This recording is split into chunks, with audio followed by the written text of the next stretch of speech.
As you can see, we're going to get into some spiritual information. I'm with Gano Grills. Welcome to the show, brother. Yes.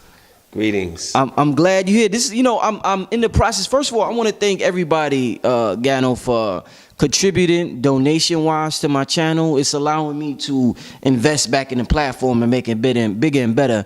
Where Gano is right now, we're in Brooklyn. I'm in the process of building a studio, and this brother has the pleasure of being the first person in here.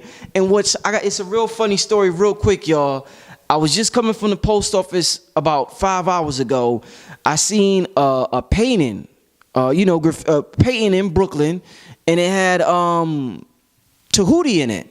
And I'm like, wow, that's deep. Yo, Brooklyn got some deep culture in it. So 2 hours after that, I called Gano to tell him I want to do an interview on thoughts and, dealing with metaphysics and thoughts and all of that. And then the brother comes here. He just got here about 30 minutes ago. The brother tells me he did the painting. I had no idea when I called the brother over for the interview that the brother did the. Now, what's the odds of the person I called to do the interview is the same person that I just seen, the same person that did the painting I just seen hours before that? That's some hell of a odds, man. Yeah, that's some hell of a odds. Yes, it is. It really so that's some universal synchronicity. When you tune in, the universe talks to you. That's how it works. You got to understand the language of the universe. It's not what we call English. It speaks in another language, frequency, resonance, all of that stuff, man. And I'm sure we'll get into some of that with this powerful conversation we're about to have.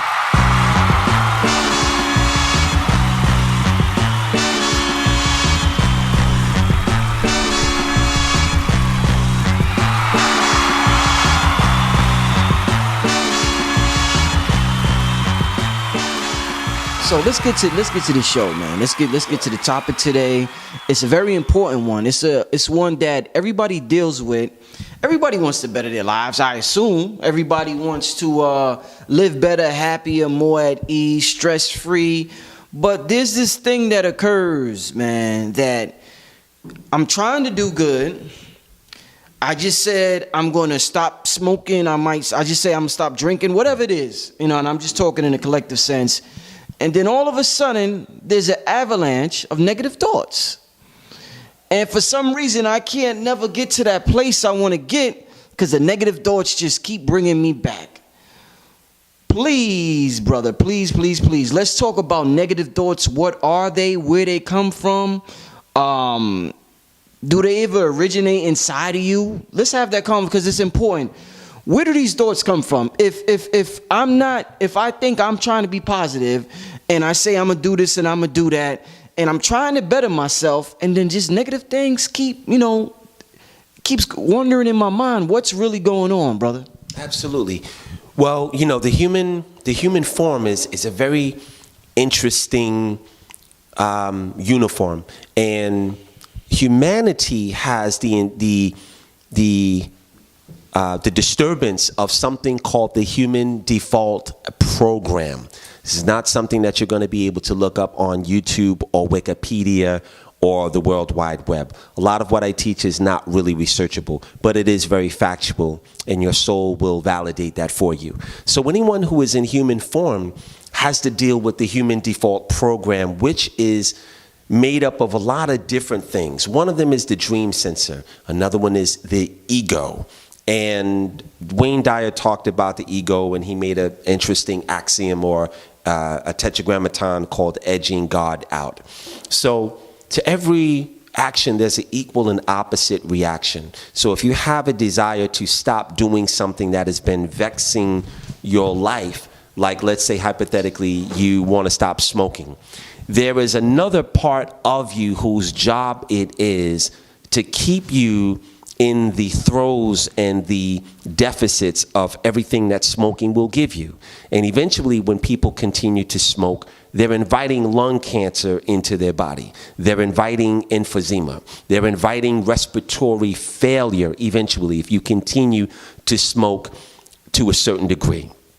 The job of the human default program is to have you go to your grave without ever becoming aware of your own divinity. That is the war that takes place in everyone's consciousness.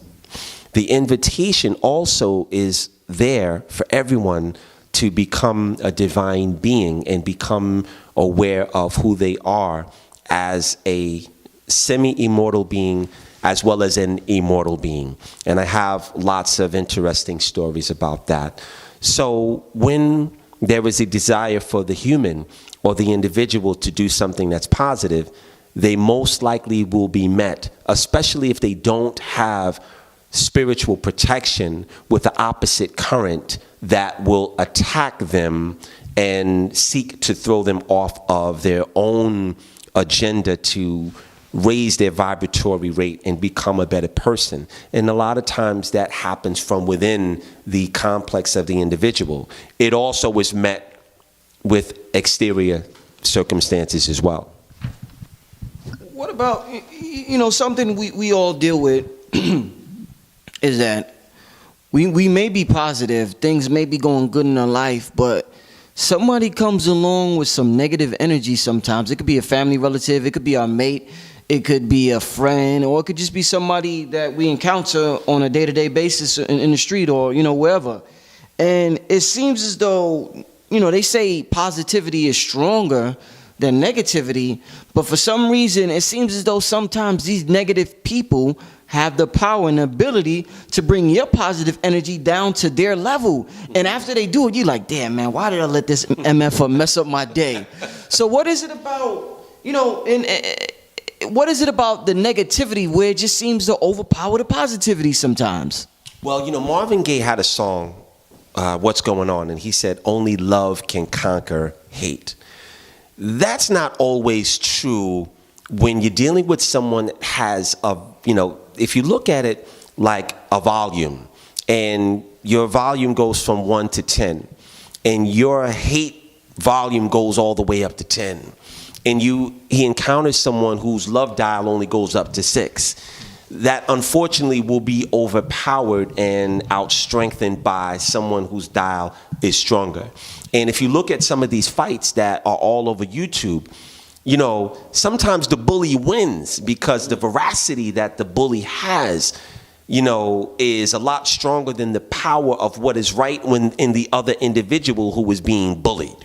So it's not always about love conquering hate as much as it is about people having the education to edify themselves to have spiritual protection. When people don't have spiritual protection, they're basically a walking buffet to a litany of forces that have to feed themselves based upon what it is that you're not doing to spiritually protect yourself. Let me give you a prime example of what that may look like. There was a street pugilist named Kimbo Slice.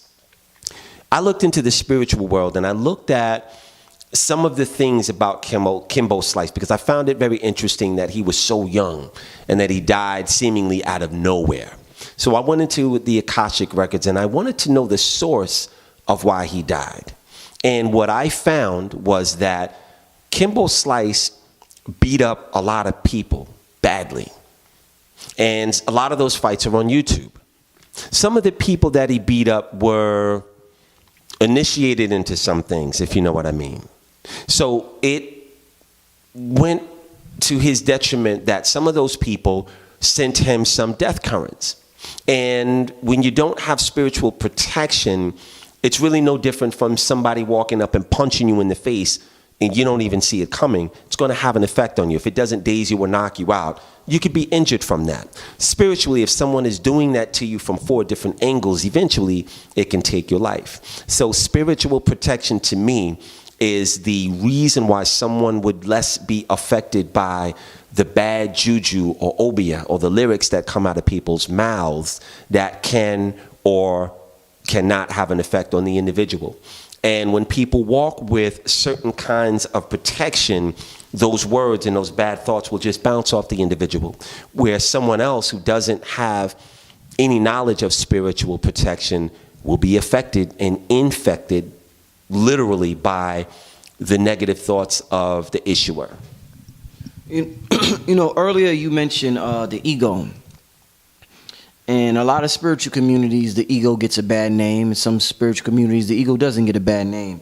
I was listening to Bashar, and he was talking about the ego, and he was talking about the higher self, and he said something, and I was wondering if you could elaborate on it, or add input to it. He said that, and I'm paraphrasing, not verbatim, but he basically said that the ego isn't the problem. The problem is that the ego is doing too many jobs. And it's short-circuiting. The ego is doing things it shouldn't do. For example, we spend most of our lives worrying about how things are going to happen. If you want to be successful at whatever you want to be successful at, more than likely you're going to stress how it's going to happen if you're not seeing it in front of you now. So what Bashar says is that the ego's job is not to figure out how something will happen. The ego's job is only to experience how it did happen. That's right. The higher self does all the figuring. Everything happens on the fourth dimension plane, or whatever dimension he said. And it's too complex for the ego to understand. Mm-hmm. But because the ego can't understand it, we keep trying to force it to understand it. Then we get mad when the ego can't understand it. Right. So could you elaborate on that? Because maybe if I'm driving a car, I look at it, if I'm driving a car and I want to stop the car, I'm going to push the brakes. I'm not going to push the gas. So maybe the ego's like the gas, and we're pushing the gas and we're going faster, and we're going to crash if we keep pushing the gas pedal. Right. But instead of pushing the gas pedal, we should pump the brakes, and we're not pumping the brakes, but instead we keep using the ego for more than it's meant to do. Expound on that for me, please, brother. Okay.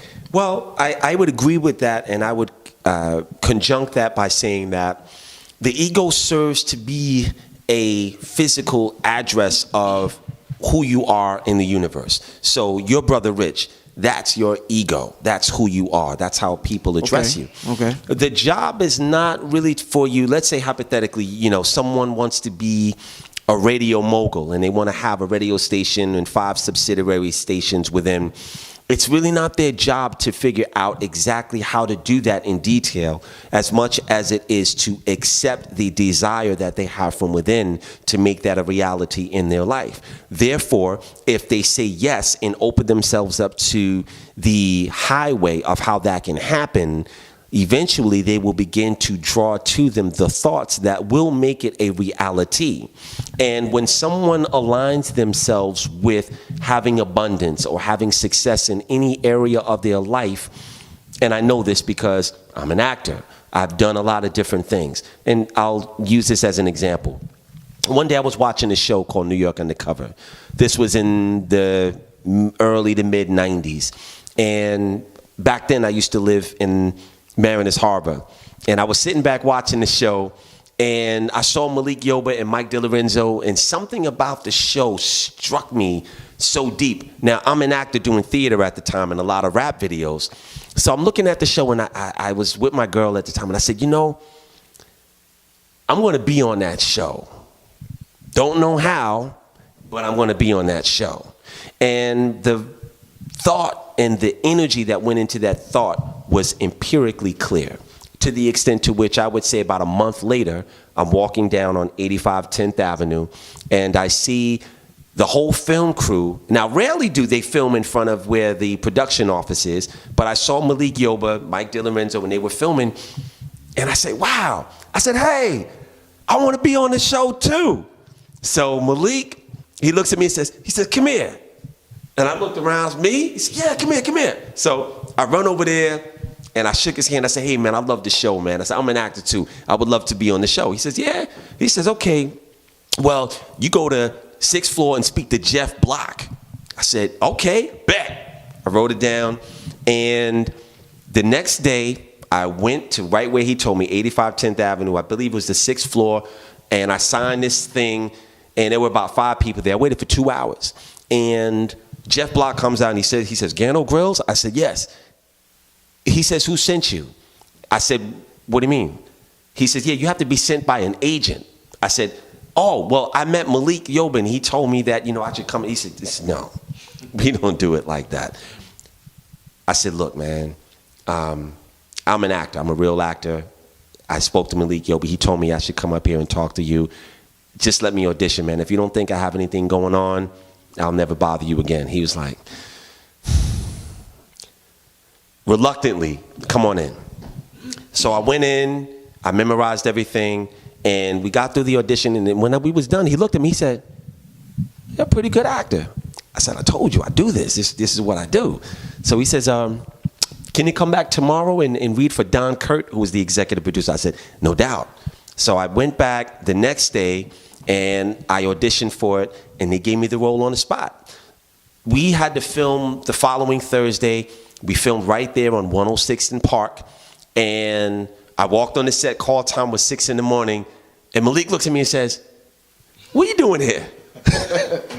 So I said, "I did what you said." I went, and he gave me a big hug, and me and Malik Yoba had been tight, love you Malik, ever since then. So that was my very first role in a TV show. Law and Order and all of these other things came after that. I have to thank Malik Yoba for that. But here's my point. It all started off with me not knowing how I was going to get on the show, but I was willing to be on the show. I believed that I could be on there, and I spoke it into existence. More people speak the spirit of lack into their existence before they speak success. Here's an example of that. Someone I know today reached out to me on Facebook, and I have the Big Picture Seminar as an event on Facebook. So someone says, "Oh, I can't afford that right now. I wish I could come." So I laughed at that, and I felt impelled to call this lady on Facebook. So I went to her message, and I called her, and I said, "Hey, how you doing? This is Master Gano Grills." And she said, "Oh, yeah, I really like your work." And I said, "I wanted to just give you some free advice. Why did you feel a need to announce to the world that you can't afford something? Do you even know how much the seminar cost?" She didn't even know. I said, "Okay, so that tells me something else very interesting. You broadcasted the spirit of lack about yourself into the world, and you also, it's not really about money, because I would have scholarshiped her and other people, but she didn't even fathom the ability for her to be present, and she lives in California. People every day ask me, "Well, when are you coming to Florida? When are you coming here? When are you coming there?"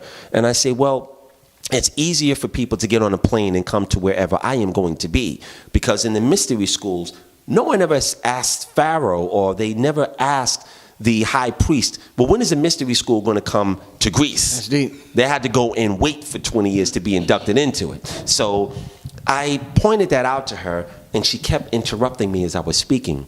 And she was like, "Yeah, I know, right? And I said, I noticed that, and even with me explaining to her, or attempting to explain to her, that she can clear up the spirit of lack by just doing a couple of things." We didn't even get that far into the conversation because she kept blocking. And I pointed that out to her, and I just said, "Okay, well, it's been really good talking to you, and I wish you all the best." And that was an example of how people allow themselves to be challenged, to be broke, to be confused, to be all of these things before they allow themselves to have clarity about a great many things.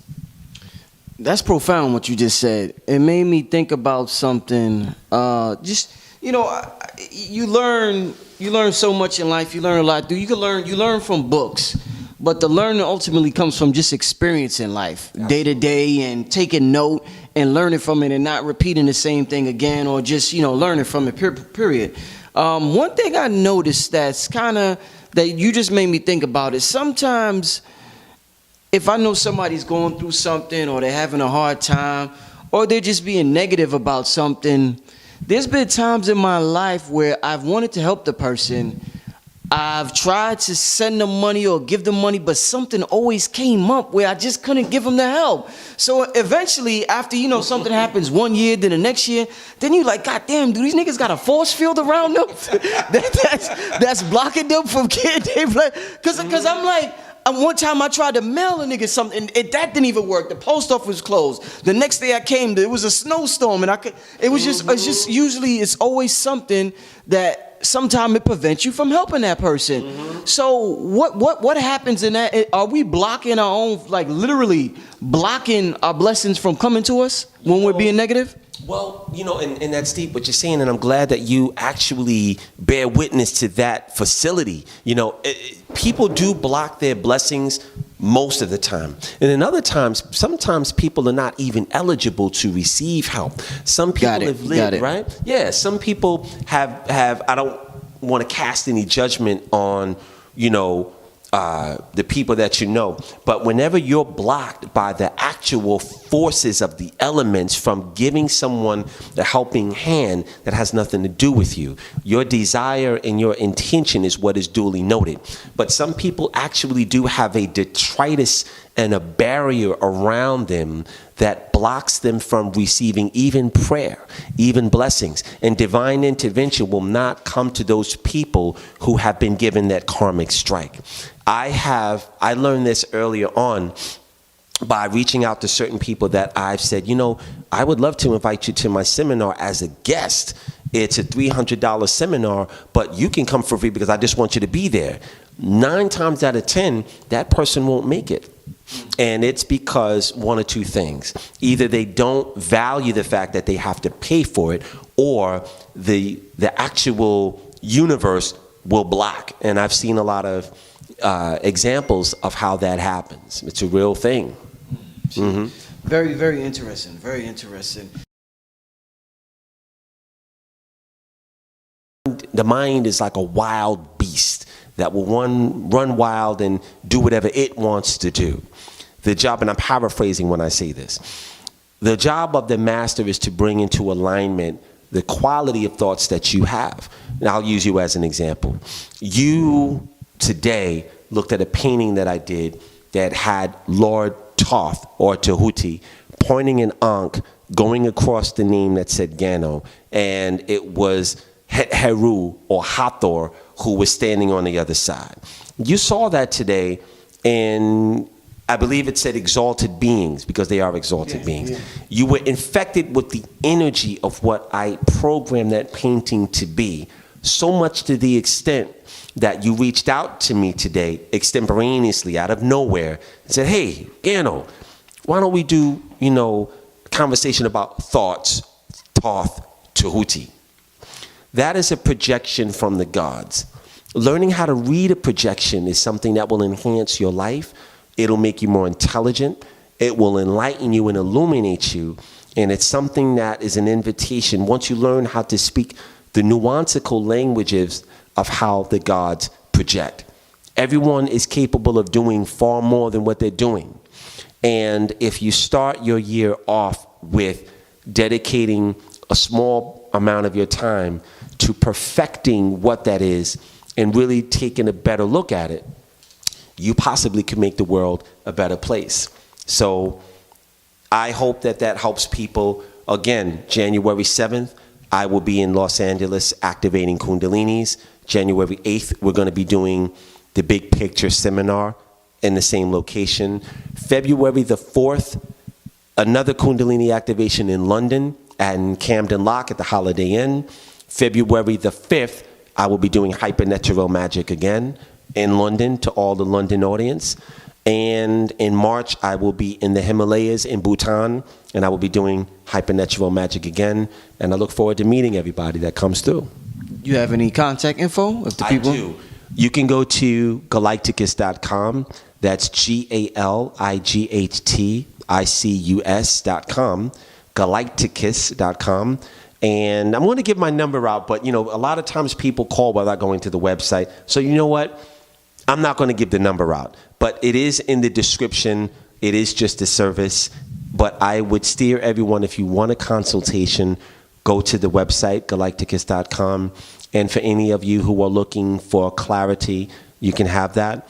And we have a lot of other things to offer, and it's right there on the website. Once again, we want to thank the brother for coming on the show and being the first guest in our new studio. It's a beautiful and place. Your artwork is a couple of blocks down. Peace and love.